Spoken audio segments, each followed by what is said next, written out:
오늘 요나서 강의 6번째 시간입니다. 사랑하는 성도 여러분, 하나님께서 자기 백성에게 요구하시는 구별된 삶이 있습니다. 성경은 실은 그걸 우리에게 가르치죠.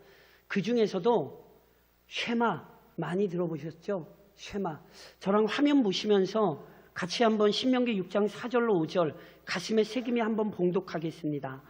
이스라엘아 들으라, 우리 하나님 여호와는 오직 유일한 여호와이시니 너는 마음을 다하고 뜻을 다하고 힘을 다하여 내 하나님 여호와를 사랑하라. 아멘이시죠? 이번 한 주간도 이 말씀대로 사시기를 축원합니다. 우리 하나님의 백성들, 하나님의 자녀들은요, 마땅히 온 정성을 다해 하나님을 사랑하고요, 그 말씀에 순종해야 하지요. 그런데 우리가 오늘 요나서에서 살펴보는 것처럼 요나는 선지자임에도 불구하고 순전한 마음과 태도로 하나님을 섬기지 못했습니다. 오히려 하나님께서 맡기신 사명 버리고 하나님의 얼굴을 피하여 도망쳤지요. 혹시 오늘 우리 중에도 하나님의 사명 버리고 하나님의 얼굴 피하여 도망치시는 분 계십니까? 기억하셔야 됩니다. 요나의 도주 실패했습니다. 우리의 도망 어리석은 거예요. 왠지 아세요? 하나님께서 요나의 도주를 막으셨기 때문이죠. 왜요? 하나님께서 요나를 아끼고 사랑하셨기 때문입니다. 하나님의 백성들의 도망 성공 못해요. 하나님이 사랑하시기 때문에 반드시 하나님이 그 불순종 막으신다니까요. 마치 부모가 자녀를 포기하지 않듯이 하나님께서 요나를 내버려 두지 않으시고요, 역시 하나님의 자녀들 내버려 두지 않으세요. 요나서가 우리에게 뭘 보여주죠? 놀랍게도 하나님께서 먼저 움직이셔서 요나의 어리석은 행동 막아주셨어요. 특별히 어떤 방법으로 막으셨습니까? 바다에 큰 풍랑을 일으키셨고 큰 물고기가 요나를 삼키게도 하셨지요. 조금 다시 말씀드리면 고난을 통해 요나를 징계하시고 연단하셨습니다. 이처럼 하나님께서 주신 고난, 징계 받을 때 당연히 요나 괴롭습니까? 안 괴롭습니까? 엄청 괴롭지요. 그런데 그럼에도요, 요나는 이 모든 고난 또는 연단을 감사히 여겨야 돼요. 왜 그런지 아세요? 히브리서 12장이 우리에게 이렇게 가르치죠. 무릇 징계가 당시에는 즐거워 보이지 않고 슬퍼 보이나 후에 그로 말미암아 연단받은 자들은 의와 평강의 열매를 맺느니라. 하나님의 징계는 당장은 괴롭지만 결국 그 자녀들을 살리고 회복시키는 방편이죠. 성가대가 찬양했고 우리가 고백했던 것처럼 지나보니 모든 것이 은혜이죠. 심지어 몸마저도 고난마저도 은혜입니다. 사랑하는 성도 여러분, 아멘 크게 하셔야 돼요. 코로나19도 우리에게 은혜입니다. 이게 진짜 믿음입니다. 모든 것이 우리에게 은혜라는 사실을 우리는 알아요. 요나서가 실은 그 얘기를 하는 거예요. 그래서 보세요. 요나가 징계를 받으며 우선 도망치던 일 중단할 수 있었잖아요. 또한 자기 인생의 주인이신 하나님을 기억하고 하나님을 의지하게 됐지요. 기도를 잃어버렸던 선지자였는데요, 물고기 뱃속에 갇히자 또는 자신이 해결할 수 없는 큰 고난을 만나게 되자 전능하신 하나님 찾게 됐습니다. 그리고 그 물고기 뱃속에서 기도하며 참된 신앙의 내용을 되새기게 된 거예요. 그래서 오늘 우리가 이 기도를 주의 깊게 살펴봐야 되는 거예요. 이 기도에는 하나님에 대한 이해, 더 나아가 그 손에 붙들린 연약한 인생이 누리는 풍성한 은혜, 동시에 그 은혜를 받은 자로서 어떻게 살아야 하는지 등이 아주 잘 표현되어 있어요. 그것이 감사시 또는 찬양시의 형태로 기록되어 있는 거죠. 그래서 오늘도 계속해서 본문을 중심으로 저랑 우리의 신앙의 내용이 무엇인지 요나의 기도를 통해 살펴보시는 거예요. 우선 기억하셔야 돼요. 사랑하는 성도 여러분, 하나님께서는 더러운 죄악에서 자녀들의 영혼을 건져주십니다. 사람이 물고기 뱃속에 갇힌다? 이거 상상하기 어려운 기이한 사건이죠. 그런즉 요나는 누구보다 기이하고 유별난 방식으로 연단받은 게 사실입니다. 그리고 이 연단은 기이하기만 한 게 아니라 고통스럽기도 했습니다.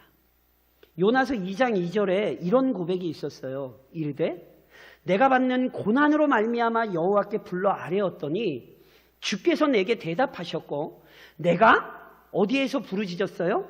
수올의 뱃속에서 부르짖었더니 주께서 내 음성을 들으셨나이다. 제가 이미 설명드렸어요.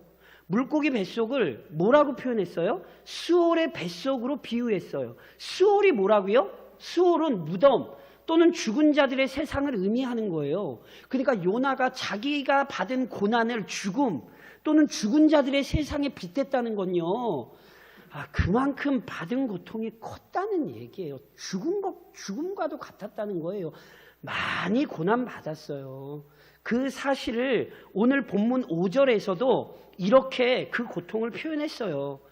물이 나를 영혼까지 둘러싸우며 기품이 나를 에워싸고 바다풀이 내 머리를 감쌌나이다.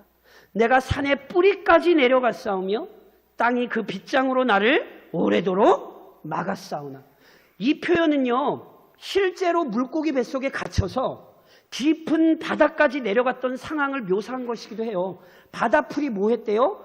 머리를 감쌌대요. 물고기 뱃속에 바다풀만 있었겠습니까? 별의 놈에게 다 있었겠지. 그러니까 이건 어떤 그런 장면을 떠올리는 것도 사실이에요. 그런데 이 구절의 더 본질적인 의미는요, 요나가 받은 고통을 표현한 거예요. 실제로 시편에 보면 이와 비슷한 표현이 나와요. 시편 69편에 이런 말씀이 있어요. 하나님이여 나를 구원하소서. 물들이 내 영혼에까지 흘러 들어왔나이다. 물이 어떻게 보이지 않는 영혼에 흘러 들어오겠어요? 나는 설 곳이 없는 깊은 수령에 빠지며 깊은 물에 들어가니 큰 물이 내게 넘치나이다. 요나와 거의 흡사한 기도를 하죠. 물이 어떻게 영혼에 들어와요? 그런 수는 없죠. 그러니까 이게 다 지금 뭐냐면 요나가 물고기 뱃속에 갇혀 얼마나 큰 고통을 받았는지를 표현한 거예요. 영혼과 육신 모두 요나는 고통받았고 연단받았다니까요. 그런데 제가 계속해서 강조해서 말씀드린 것처럼 이 고난이 은혜예요. 이 고난이 요나를 올바른 길로 돌이키게 만들었어요. 이 고난 때문에 요나가 도망치던 일 중단했고요. 요나의 마음에도 변화가 일어났다니까요. 그래서 본문 6절 하반절에 이런 고백이 있어요. 나의 하나님 여호와여, 주께서 내 생명을 어디에서 건지셨어요? 구덩이에서 건지셨나이다. 아멘이십니까? 자, 요나가 하나님께서 자기를 어디에서 건지셨대요? 구덩이에서 건지셨대요. 구덩이가 뭘까요? 우선 이 구덩이를요, 요나가 지금 갇혀있는 물고기 뱃속으로 이해할 수 있어요. 목사님, 요나 아직 물고기 뱃속에서 안 나왔는데요? 예, 맞아요. 요나 아직 물고기 뱃속에서 안 나왔어요. 지금 물고기 뱃속에서 연단받으면서 이 기도하는 거예요. 그런데 그 물고기 뱃속에서 구덩이와도 같은 그 물고기 뱃속에서 하나님이 나를 건지셨습니다. 고백할 수 있는 이유는 뭐냐 하면 결국 하나님께서 자신을 물고기 뱃속에서 꺼내주실 것을 요나는 이미 확신했기 때문에 그래요. 보세요. 하나님께서 요나 죽이려 하셨다면 요나 이미 죽었을까요? 안 죽었을까요? 죽었죠. 큰 풍랑이 있는 바다에 빠졌을 때 이미 죽었어야 돼요. 물고기 뱃속에 들어왔으면 어떻게 돼야 돼요? 정상적으로. 물고기 뱃속에서 소화가 돼서 사라져야죠. 그런데 그 물고기 뱃속에 들어와서 요나가 눈을 뜨고 살아있잖아요. 그러니까 요나가 물고기 뱃속에 들어와서 자기가 숨을 쉬고 있다는 사실 속에서 깨달은 거예요. 하나님이 나 죽이실 생각이 없구나. 하나님이 나 살리셔서 다시 그 자리로 보내시려고 작정하셨구나. 그래서 요나가 물고기 뱃속에서 먼저 감사하며 고백하는 거예요. 하나님, 이 물고기 뱃속, 이 구덩이에서 하나님 나를 건지신 것입니다. 하나님께서 나를 살리기로 이미 작정하셨으니 하나님, 내가 하나님께 감사합니다. 오늘 성도들에게 실은 이 고백이 필요해요. 만일 코로나19의 고난 속에서 하나님께서 우리 교회를 완전히 죽이실라 치셨다면 이미 교회는 거의 작살난 지경이었어야 그게 맞습니다. 그렇지 않습니까? 그런데 코로나 위기를 이렇게 잘 지내왔다는 것, 하나님이 여전히 대광중앙교회 이 땅에 세우셔서 그 은혜와 능력 드러내기로 작정하셨다는 뜻이세요. 아멘이십니까? 그러니 아직 코로나 안 끝났지만 감사하셔야 돼요. 요나가 구덩이에서 건지셨습니다. 감사한 것처럼 하나님이 이 위기에서 우리 건지셔서 하나님 너무너무 감사합니다. 미리 감사하는 신앙이 회복되시기를 우리의 구원자이신 주님의 이름으로 축원합니다. 이게 이 기도예요. 그런데 이 기도를 넘어서는 내용을 이해하셔야 돼요. 즉 물고기 뱃속에서 살아나오는 것보다 더 중요한 의미로 이 구절을 이해하셔야 돼요. 다시 설명드리면 구덩이에서 건지셨다는 구절은 영적 사건을 지금 얘기하는 거예요. 요나가 선지자잖아요. 그런데 하나님의 선지자답게 행동하지 못했어요. 무슨 얘기인 줄 아세요? 요나의 영혼이 깊은 죄의 구덩이에 빠져 있었어요. 불순종의 죄악에 사로잡혀 하나님과의 관계가 완전히 어긋나 있었어요. 하나님의 자녀였지만 하나님의 뜻을 거부하고 하나님과 상관없이 살고 있었어요. 그런즉 지금 요나에게 가장 시급한 문제는 목숨을 부지하는 게 아니에요. 육체의 생명을 얻는 것보다 그의 영혼이 죄의 구덩이에서 벗어나는 게 중요한 거지요. 그런데 이 일이 일어났어요? 안 일어났어요? 물고기 뱃속에서 지금 이 일이 일어난 거예요. 지난 시간에 저랑 요나서 2장 4절을 살펴보셨어요. 요나가 뭐라고 고백하냐면, 내가 말하기를 내가 주의 목전에서 쫓겨났을지라도, 하나님이 쫓아낼 일 있으세요? 없으세요? 하나님은 우리 쫓아내시는 분 아니에요. 그런데 설령 하나님이 쫓아냈다 할지라도 요나가 뭐 하겠대요? 다시 주의 성전을 바라보겠다 하였나이다. 지난 시간에 설명드렸잖아요. 하나님을 피해 도망치던 요나예요. 그런데 하나님을 피해 도망치던 사람이 뭐라고 고백하는 거예요? 나는 이제 하나님 없이는 못 살겠네요. 설령 하나님이 나를 쫓아내시는 일이 있어도 하나님, 나는 하나님 곁에 있을래요. 굉장히 중요한 결단을 하고 있다니까요. 죄의 구덩이에 빠져 허우적대던 요나의 영혼이 그 구덩이에서 구출된 거예요. 하나님께서 단지 요나의 육신적 생명만 보호해 주신 게 아니라 그의 영혼을 살리셨어요. 코로나19라는 위기 속에 그의 영혼이 구덩이에 빠진 성도들이 있어요. 오늘 우리에게 필요한 은혜는 단순히 경제적인 상황이 나아지는 것이 아니라 이 어려움 속에서 그의 영혼이 깊은 구렁 속에 빠진 영혼, 하나님께서 그 영혼들을 살리셔야 된다니까요. 요나의 기도 속에 우리는 이 영적인 중요한 원리를 깨닫는 거예요. 요나의 영혼을 깊은 죄악에서 끌어내신 하나님만이 코로나19라는 고난 때문에 깊은 수렁에 빠진 성도들의 영혼을 일으키실 수 있어요. 좌절과 낭망에 빠져있는 교회를 우리 하나님만이 그 깊은 수렁에서 건지실 수 있다고요. 그래서 오늘 우리는 요나의 기도 속에, 하나님, 우리의 영혼을 깊은 구덩이에서 좀 건져달라고, 우리의 실족한 영혼을 하나님 일으켜달라고 간절히 기도하는 믿음을 갖추셔야 하는 것입니다. 그리고 동시에 하나님의 도움은 절대로 지체되지 않습니다. 보세요. 요나의 이야기에서 잘 드러나는 것처럼 불순종 또는 죄는 우리를 괴롭게 만들어요. 이사야 3장에 이런 말씀이 있어요. 악인에게는 화가 있으리니 이는 그의 손으로 행한 대로 그가 보응을 받을 것입니다. 악이 우리를 괴롭게 하는 거라니까요. 그런즉 죄를 깨달았을 때 속히 회개하고 돌이키는 것이 지혜입니다. 회개가 늦으면 늦을수록 고통은 더 커진다는 사실 잊어서는 안 됩니다. 회개하지 않을수록 더 깊은 죄의 수렁에 빠진다는 사실 절대로 놓치시면 안 돼요. 하나님 앞에 엎드리기까지 죄는 인간의 영혼과 육신을 심히 괴롭게 하고 지치게 만듭니다. 그래서 시편 32편에 보면 이런 고백이 있어요. 내가 입을 열지 아니할 때에, 여기 입을 열지 아니했다는 말은 회개하지 않았다는 뜻이에요. 그때에 종일 신음함으로 내 뼈가 쇠하였도다. 주의 손이 주야로 나를 누르시오니 내 진액이 빠져서 여름 가물의 마름같이 되었나이다. 시편 기자가 분명히 뭐라고 고백하는 거예요? 하나님 앞에 회개하지 않았을 때, 돌이키지 않았을 때 자신이 영혼과 육신에 큰 고통받았다 고백하고 있잖아요. 요나 역시 이 사실을 뼈저리게 경험한 사람 중 하나입니다. 하나님을 피해 도망치는 요나의 영혼, 당연히 평안할 수가 없죠. 오죽 그 영혼이 죄로 인해 지쳤으면 큰 풍랑 속에서 배 밑에 들어가 잠들었겠냔 말이에요. 이미 설명드렸듯이 요나의 영혼이 실족해 있었기에 그의 육체마저 힘을 잃고 축 늘어져 있었어요. 이게 여전히 오늘날도 이럴 수 있다는 사실을 놓치시면 안 돼요. 육체의 피곤함이 영적인 문제로부터 시작되는 성도들이 있어요. 그러니까 반드시 지혜로운 성도는 내 영혼의 강건함을 확인해야 되는 거예요. 게다가 풍랑의 원인 제공자로 제비 뽑혔잖아요. 자기 죄를 고백해야 했잖아요. 그렇게 찾아내신 하나님이 얼마나 두려웠겠냔 말이에요.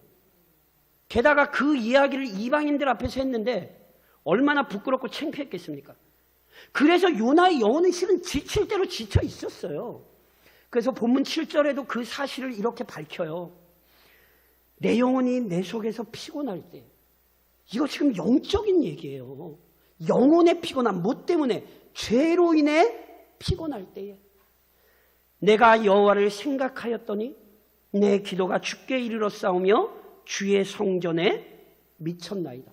다시 한번 말씀드리지만 영혼이 피곤했다는 건 죄 때문에 발생한 영혼의 고통을 의미하는 거예요.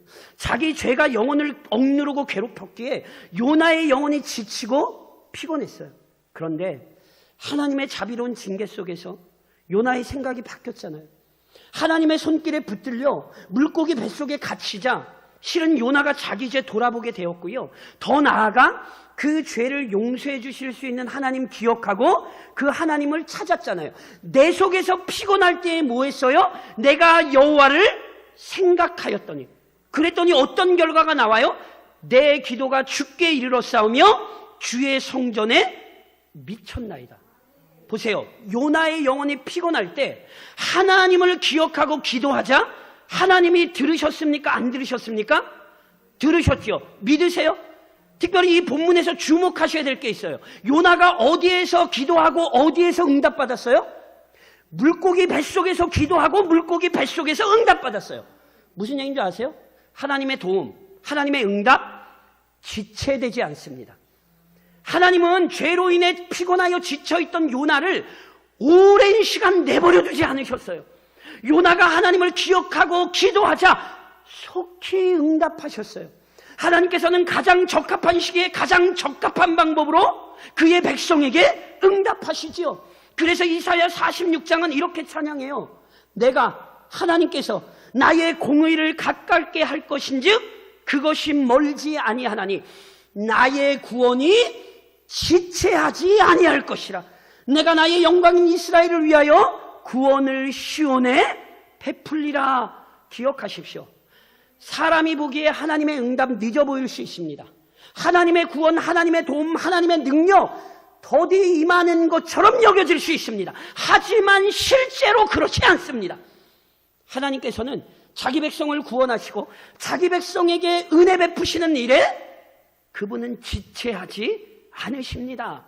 요나의 사건이 우리에게 분명히 가르쳐요. 하나님께서는 이미 요나에게 은혜를 베푸시려 기다리고 계셨습니다. 그래서 요나가 돌이켜 심히 지쳐 하나님을 찾던 그때, 다시 말해 요나의 영혼이 회복되어야 되던 그때, 그 순간 지체하지 않고 응답하셨어요. 하나님의 응답이 없다 말하지 마시고 더 간절히 엎드리십시오. 하나님의 때에 하나님 반드시 응답하십니다. 하나님께서 요나의 영혼만 살리셨나요? 아니에요. 하나님께서 적합한 때에 요나를 물고기 뱃속에서 끌어내셨죠.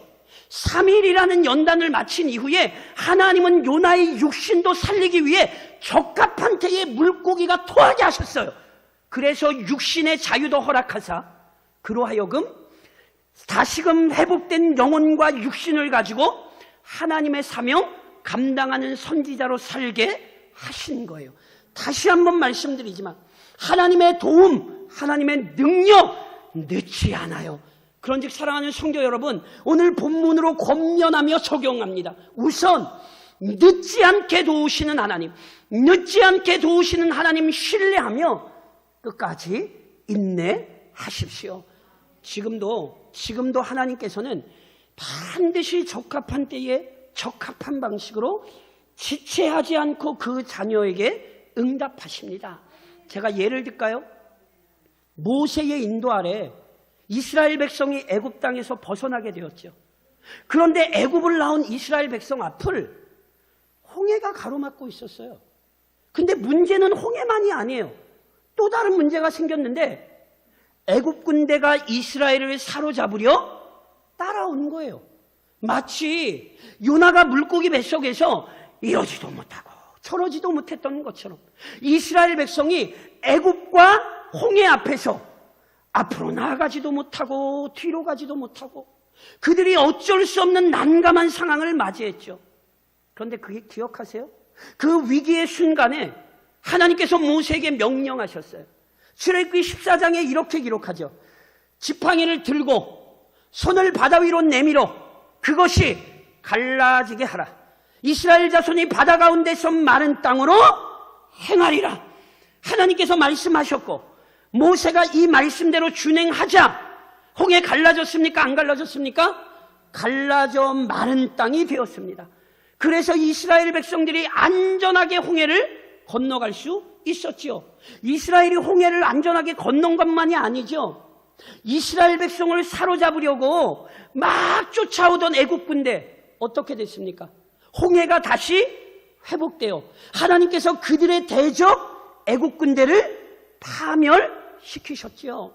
기억하세요. 하나님의 도움, 하나님의 행하심, 하나님의 응답 늦었습니까? 아니요. 전혀 늦지 않았습니다. 하나님께서는 반드시 합당한 때에 자기 자녀에게 필요한 은혜를 베풀어 주시는 거예요. 그런즉 지금도 우리 기도를 듣고 필요한 은혜로 응답하시는 하나님께 우리는 간절히 도움을 구해야 합니다.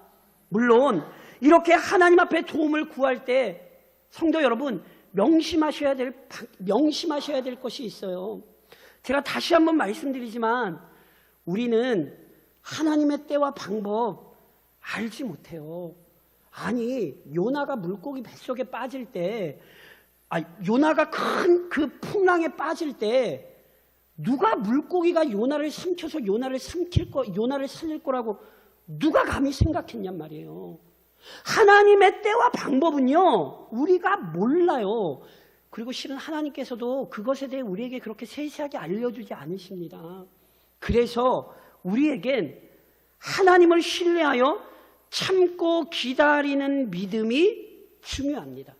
즉 지금 당장 하나님께서 돕지 않으신다고 낭망하지 마십시오. 그러니까 지금 당장 하나님의 능력 안 나타났다고 해서 실족하지 마세요. 하나님께서 계획하신 때가 있고 하나님께서 준비하신 방법이 있어요. 나사로가 흉악한 질병에 걸렸을 때 그의 누이들이 빨리 와서 나사로 살려달라고 예수님께 부탁했어요. 그런데 아시죠? 예수님이 빨리 와서 나사로 고쳐주셨나요? 아니에요. 예수님 빨리 안 오셨어요. 예수님 언제까지 기다리셨죠? 나사로 죽을 때까지 기다리셨어요. 그런데 나사로가 죽고 나서 예수님 오셨기에 오히려 하나님의 영광이 나타났고 우리 주님의 위대하신 능력이 드러났다는 사실을 절대로 잊으시면 안 되니까요. 내 생각이 정답이 아니라 하나님께서 행하시는 방법과 때가 정답입니다. 그런즉 늦지 않게 도우시되 가장 합당한 때와 방법으로 응답하시는 하나님, 이번 한 주간도 기다리십시오. 이 인내가 중요함을 야고보서 5장이 우리에게 이렇게 가르치죠. 보라. 저랑 한번 같이 읽으시겠어요? 같이 한번 읽겠습니다. 같이 시작.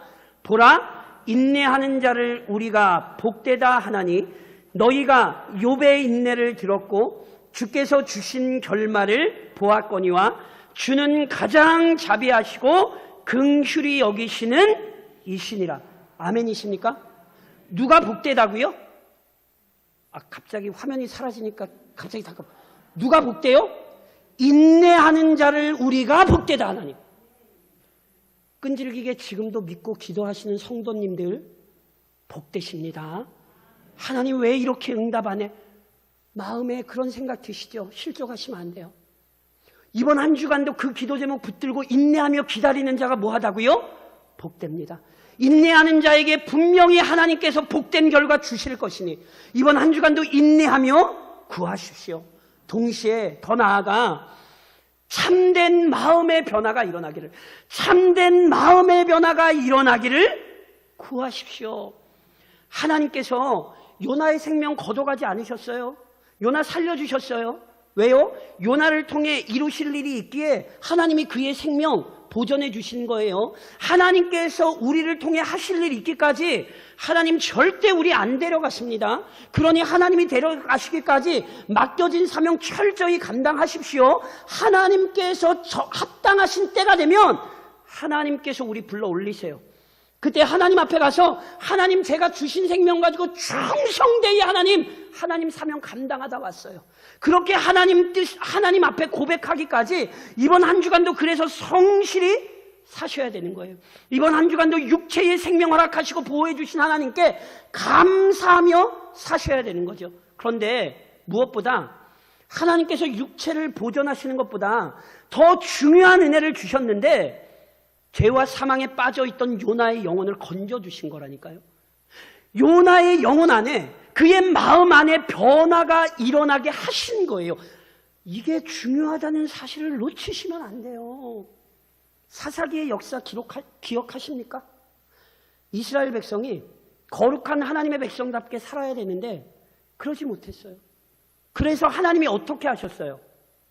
우리의 불순종은 징계를 불러온다니까요. 그래서 하나님께서 이방 민족을 통하여 이스라엘 백성 징계하셨죠. 그러면 이스라엘 백성들이 그 징계받으면 어떻게 하죠? 하나님을 기억하고 돌아갔어요. 그래서 하나님의 은혜를 구했어요. 그럼 하나님이 어떻게 하셨어요? 사사를 세워서 이스라엘 백성을 수많은 이방 민족의 손에서 건져주셨죠. 아멘이세요? 이게 여전히 오늘도 하나님께서 행하시는 일이에요. 고통 가운데 있는 그의 자녀들 하나님이 반드시 기도에 응답하시고 건져주십니다. 근데 이것만 기억하시면 안 된다니까요. 그렇게 하나님이 건져주시면 이스라엘 백성들이 어떻게 했어요? 하나님 믿고 또 가서 딴짓했어요. 그럼 또 징계받고 또 하나님이 징계하시면 또 기도해서 하나님이 사사 세워주시면 또 다시 평안 찾고 그럼 또 다시 하나님 원망하고 돌아서. 그러니까 보세요. 중요한 게 뭐죠? 중요한 게 뭔지 아시겠어요? 사사기의 역사가 우리에게 가르치는 게 뭔지 아시겠어요? 우리의 마음이 하나님 앞으로 돌아서지 않으면 상황은 아무리 바뀌어도 소용이 없어요. 코로나19 끝나셨으면 좋겠죠?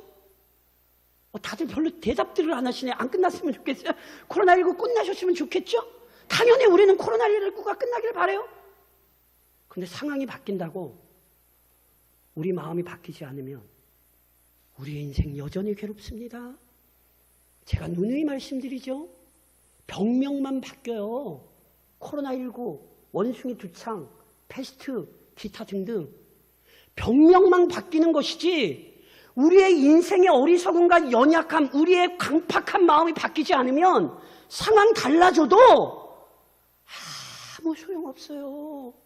그걸 잊으시면 안 돼요. 이 코로나19가 끝나가는 시점, 포스트 코로나 이후를 준비하는 교회로서 뭐에 관심을 두셔야 되냐 하면 우리의 마음이 변화되었는가에 관심을 두셔야 되는 거예요. 코로나를 시작할 때와 코로나를 끝내는 이 시점에 우리의 마음이 여전히 어리석음과 죄악으로 가득 차 있다면 죄송한데 코로나 끝나봤자 우리에게 아무 의미 없다니까요. 성경이 가르치고 싶은 게 뭔지, 하나님이 물고기 뱃속에 가둬놓고 요나를 가르친 게 뭔지, 코로나19라는 고난을 주셔서 교회를 그 가운데 두셔서 가르치고 싶은 것이 무엇이었는지 잊으시면 안 된다고요. 구약성경 요엘 선지자가 우리에게 이렇게 가르치죠. 여호와의 말씀에 너희는 이제라도 금식하며 울며 애통하고 마음을 다하여 내게로 돌아오라 하셨나니 너희는 옷을 찢지 말고 마음을 찢고 너희 하나님 여호와께로 돌아올지어다. 사랑하는 성도 여러분, 코로나가 끝나가는 것을 기뻐하는 교회가 아니라 그 모든 연단과 고난 때문에 우리의 마음이 하나님께로 돌아섰습니다. 감사할 수 있는 교회가 되어야 합니다. 이것이 요나의 사건이 우리에게 가르치는 것입니다. 우리의 마음이 돌아설 수 있도록 새 마음과 새 능력으로 하나님 앞에 사명 감당하는 교회 될 수 있도록 그렇게 하나님 앞에 엎드려 기도하시고 이번 한 주간도 하나님이 주시는 은혜를 경험하시되 새 마음으로 이번 한 주간을 새롭게 시작하시기를 우리의 마음의 변화를 일으키시는 주님의 이름으로 권면드립니다.